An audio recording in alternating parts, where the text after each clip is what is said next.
Hi guys, Coach Bricks here. I hope you're doing well. Hey, this is a series I wanted to do on explaining how to, help athletes, help young coaches, help coaches of all ages understand, the importance of speed and why speed is being taught and why I think we're doing a disservice because we're not doing the things we need to do to make sure our athletes are excelling.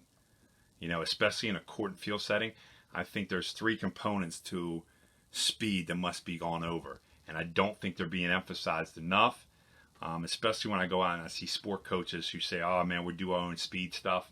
And then I watch some of the practices and I look and it's not really speed work. Yeah, there's some drills in there that might be what we consider speed, but what they're doing is not speed work. So I want to come out and I want to be able to educate people on why I think training athletes a certain way is very valuable, okay? And why we need to get them in. And there's a bunch of aspects that I'm going to go over, okay?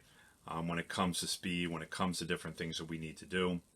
But these three key components that I'm just going to explain here in this video here are probably the most important when it comes to gain speed. And you can see them here, all right?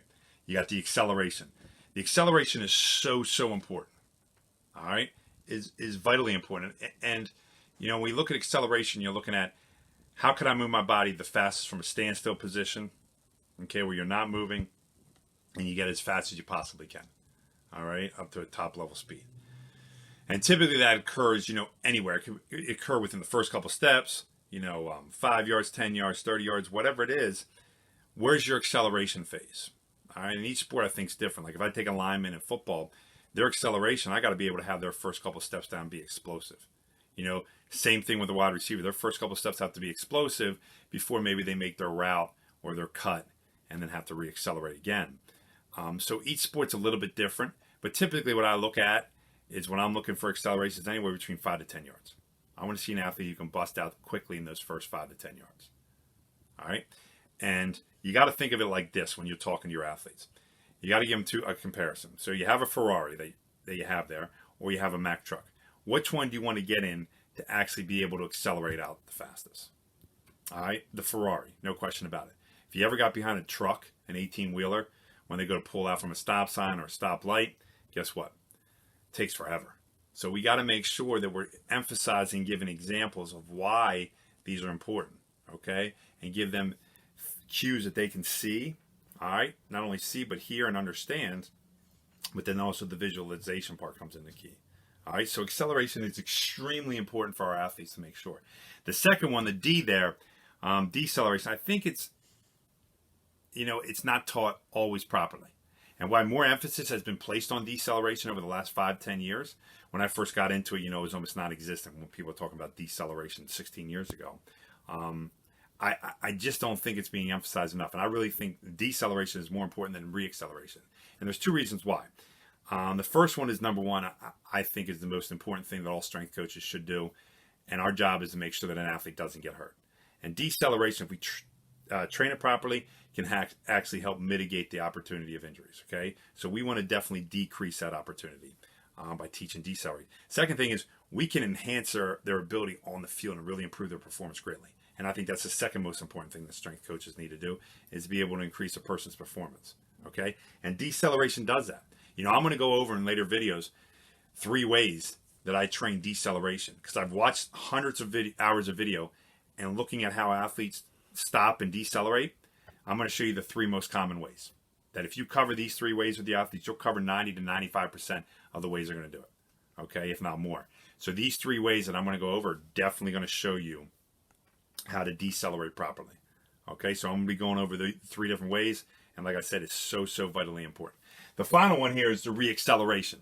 I don't think this gets enough press or enough push with a lot of coaches. We just assume an athlete's going to accelerate. And why, if you teach reacceleration properly, if you teach acceleration properly, reacceleration should be somewhat easy.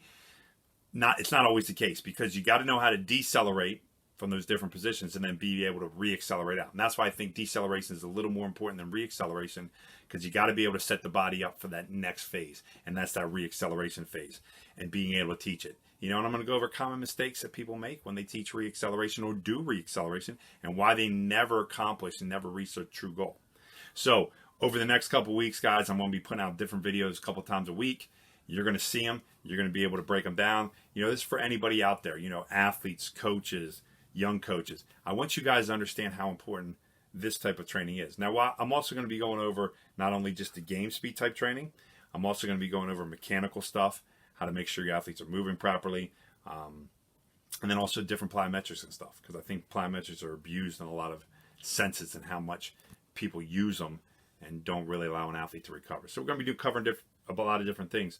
I also want your comments. I want questions that you guys have so we can go over those as well. So look at this series. All right, this is a series, brand new series that I'm putting out, and all that kind of stuff. You can go to my YouTube, and that's where all of them will be. But you can also contact me on my Instagram account at coach_BRIX, Bricks.